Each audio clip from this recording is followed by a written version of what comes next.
Hello everyone, it's your friendly neighborhood Dennis Chang in Tokyo. I'll be here for the next months, but I'll be traveling just a little bit. Um, anyway, today I want to talk to you about a topic that comes up very often, and it's one of the most difficult topics to talk about because it's so open-ended. So I gave a lesson the other day to a fine fellow from the Czech Republic who plays very, very well, and he was telling me that he learned a lot of licks. He's following my friend Christian van Hemert, his system, the Van Hemert system, and he says he has a nice collection of licks and everything. He can play over different songs, use those licks, but he wants to go beyond that. He wants to quote unquote improvise for real. And this is a difficult topic because there's a lot of things you have to talk about. It's to be able to improvise with quote unquote freedom, you have to have worked on quite a lot of things and you have to engage your mind a lot. Now, my friend Christian van Hemert is one of my best buddies in the world. We just spent like a week together recently, and I'll see him again in February. But anyway, he has this whole system that is, I'm generalizing, he knows better than me, obviously, what his system is, but generally speaking, it's based on patterns that you memorize and licks, so to speak. But there's no but. That's actually a very good way to start, in my opinion. When you're a beginner, I think it's not a good idea to try to be too musically mature to try to improvise too much because there's so much you cannot do yet. How can you expect to be like an adult? It's kind of like a child expecting like a 4-year-old to behave like a 21-year-old or something, you know? The child has to learn a lot of things before they can learn how to function as an adult. And so I believe that music is the same way. Because I've often met beginners who would tell me, "Oh, I don't want to transcribe. I want to sound like myself. I want to play this style jazz, whatever, but I don't want to copy anyone." And guess what? Two things either happen. One, they play completely random notes. It sounds bad. They don't know that it sounds bad, but they think they're good. That's fine. It's a free world. Or they start to play patterns based on theory. They know their scales, their arpeggios, and they're just playing scales or arpeggios, which in itself will not sound bad. Like you'll be able to outline the changes to any song. Like All of Me, you can play a scale E7, A7, D minor, but it doesn't really sound like music, and you can clearly hear that it sounds like someone who's just worked on patterns and scales and whatnot, a topic that I've talked about, right, in a lot of my videos. Whereas, on the other hand, if you're only learning licks, you're gonna sound in the style for sure. If I play like the same song, all of it.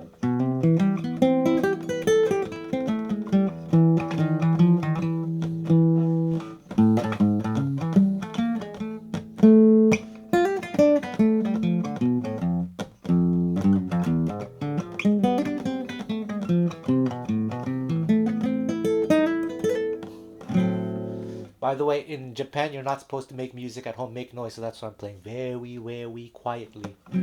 So what I just did, I played a bunch of licks. It's definitely in the style, but I think we can agree that it's not the most creative thing out there. But I think that's a very, very good way to start, and that's the way I started when I got into gypsy jazz.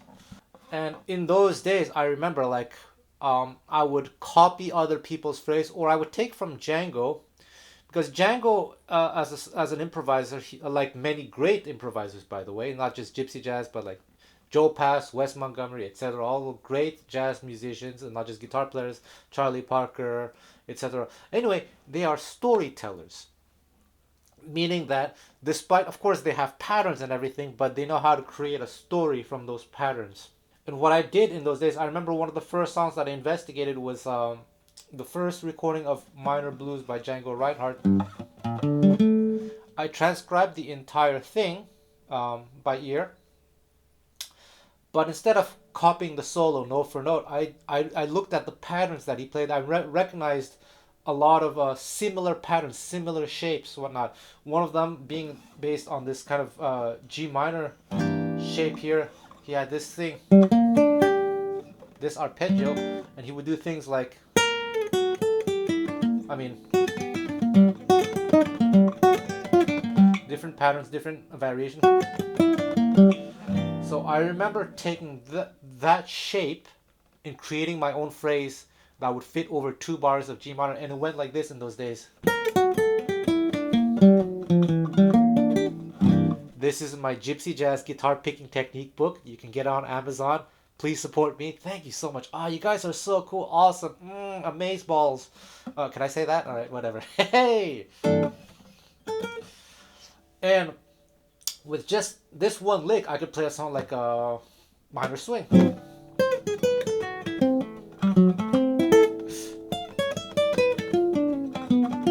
So A minor, D minor.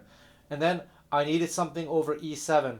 Sorry, D7, let's say, in minor blues. I remember at the end, Django has this pattern like this. I don't remember how it goes. It's been so long. He does like a something in the very last chorus, like a D7, like a shred line. I don't remember the phrase, but that's not the important thing. The important thing is that I understood the concept that Django was playing harmonic minor, G harmonic minor, or D Phrygian dominant, whatever you want to call the scale, but descending. And in those days, I would take the idea and make a phrase out of it. So this is actually a phrase that Django played over minor swing using the same concept. It's from the Rome session. It goes in E7. But we're gonna go back to G minor. It just goes like this: D7. How does it go? Actually, do I remember this lick? There. Oops. There we go. That's the phrase.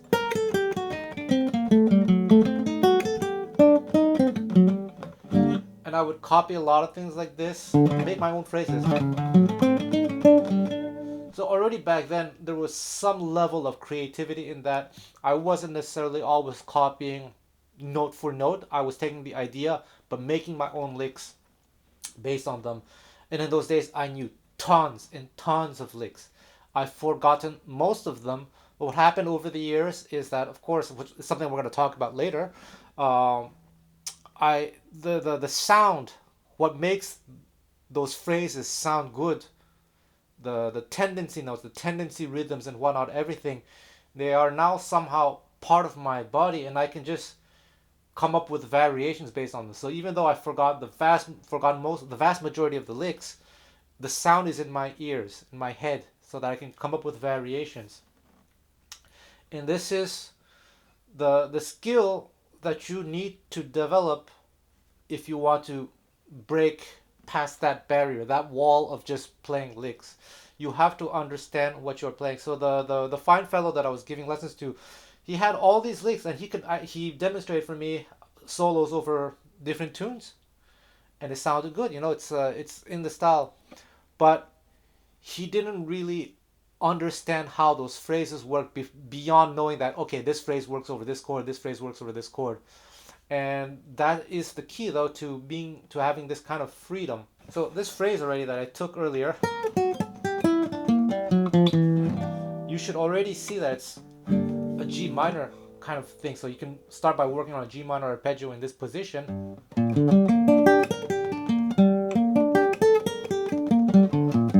And the phrase also adds the sixth here, and it happens twice. Just with this information, you can already there's room for creativity. I also have a book on Amazon about unlocking the fretboard visualization. I forgot what the title is. It's the publisher who came up with that, but you'll find all the links in the description area of my video. So check it out. Support me. Oh, thank you. Amazing. Okay. So for example, if you play a G minor arpeggio, that works. A G minor 6 arpeggio, that works too. But then to get creative, let's say I start with a G minor arpeggio, and I skip the 6, go straight to the root. I reach here. Now I'm gonna play the E, the 6. So that makes a new phrase. What if I start here? Or if I change the rhythm? What if I did? What if I did? See, I skipped. So root, third. Instead of going to the fifth, I go straight to this. There's a lot of things you can learn from that. And that phrase that I came up with, here's an enclosure. Oh, it's starting from the third, then it does an enclosure. What if I did an enclosure here?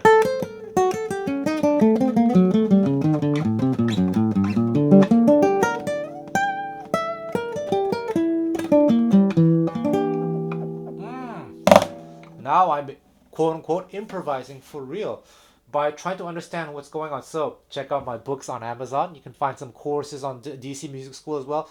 The site is having it. We're having the end of year sale right now, so please buy something. So that's the kind of thing you have to do. You have to be doing a lot of this manipulation.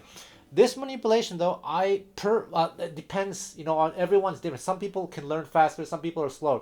If you're one of the slower type learners, stick with the Van Hamer system. Learn the licks and everything.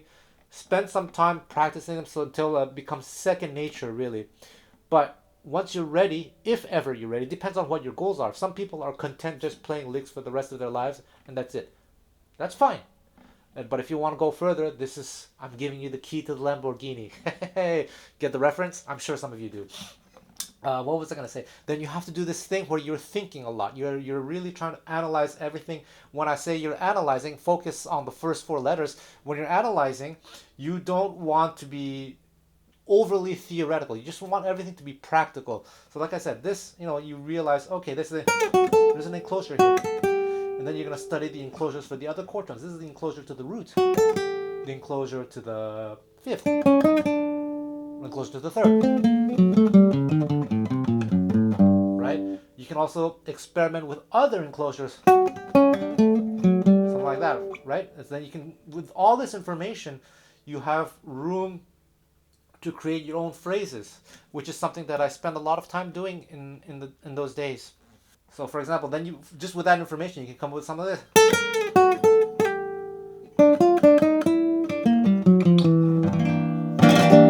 Out of tune, just the way it's meant to be. Okay, so let's just take another standard phrase that I studied in those days. This one I think I took from Jimmy Rosenberg, like early on, over like a C major chord. It was like this: 1, 2, 3, 4.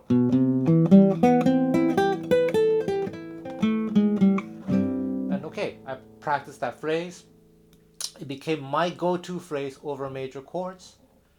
But eventually I started getting bored, and I tried to understand the essence behind this phrase. First of all, just rhythmic consideration. The rhythm goes like this: 1, 2, 3, 4, and 1. What if I started on the 1? Right, just to flip the beat a little bit. 1, 2, 3, 4. By starting on the 1, I felt that I wanted to add this chromatic tone, because I felt like I wanted this A to be on the beat. And it's not for any theoretical reason, it's just a feeling. You gotta feel the music, right? So things like that you can experiment with. But let's focus on the melody. What is it? Well, it's just a major 7 arpeggio. But on the way up, it's a major 7 arpeggio, but on the way down, it becomes something different. Generally speaking, in the style of Gypsy jazz or Django Reinhardt, it's not so common to do something like this, to go down with the major 7. So that's something I studied. I realized it was only going up. On the way down, it becomes something else. So let's just focus on the ascending part. Well, it's 2 octaves of this. What if I just did 1 octave? That's cool too. What if I just did here with a chromatic? But it's going back here. And the rest of the phrase likes to go down to the A, so that already is a nice new phrase.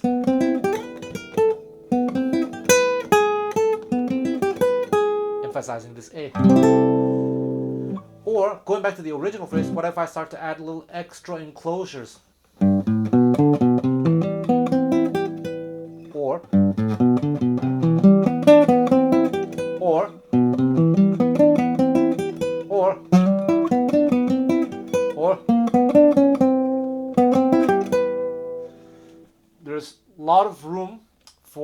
creativity there, right? So this is the kind of game that I used to play in those days with practically every phrase that I learned. I tried to be a little bit creative. So that's gonna engage your mind because then you're gonna have to try to really understand what's going on each phrase at the cellular level. Here's another typical gypsy jazz phrase. One of the most common ones. I think I learned this one from Jorgi Loeffler. He's on DC Music School too. All these great gypsy jazz guitar players, they're on DC Music School. Wow, support me, support them. Wow, amazing. Okay. Eventually, you can just take this part of A minor and make something new out of it. See what I did there? I combined the previous G minor phrase with this. Or instead of doing, what if I just did? Just one octave. Or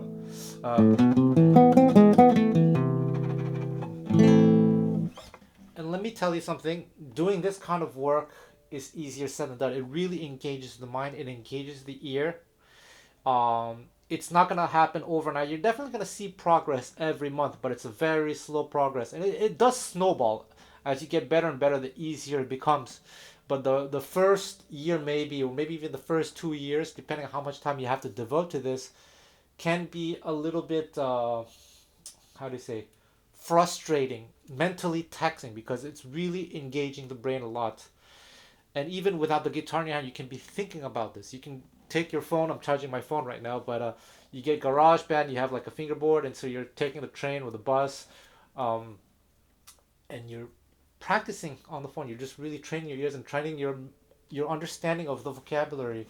You can do this with bebop phrases as well. You know, like I don't know. Let's take this bebop phrase here.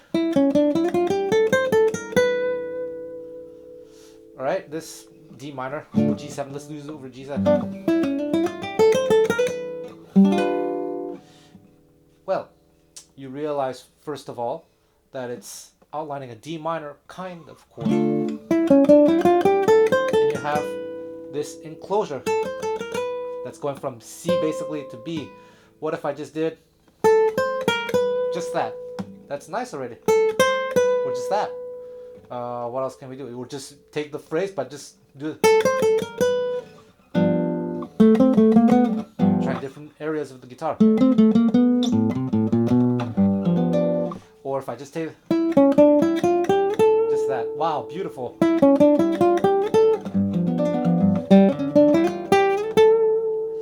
Or instead of doing, watch this. So this works for different styles of jazz, unlocking this creative force, so that you have, so that you're actually improvising for real. You can also do this with melodies to songs, like if you're playing All of Me, one of the songs that I use a lot for teaching. So that's the melody, right? And you realize, oh, it's over a C chord, and actually the melody is a C arpeggio. But what if I continue? Then, okay, but what if, right? You can continue with an arpeggio.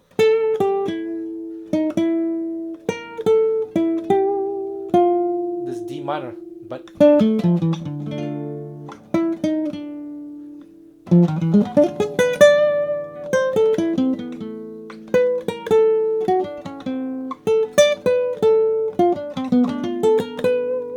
wow, see?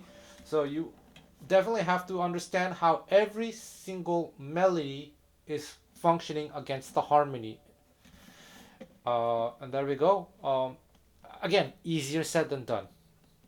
But at least I wanted to give you the information, what you have to do to get to that point. I don't usually teach a lot these days because just time factors, and in fact I'm always traveling. But I am around in Tokyo for the most part. And if some of you want like coaching, instead of lessons, I prefer the word coaching. And you want, to understand some of these things better in more specific context relating to your goals, like specific songs you want to study that we can study, we can do deep dives, and I can give you suggestions, you can hit me up. There we go. Okay, guys, thank you so much. Ole!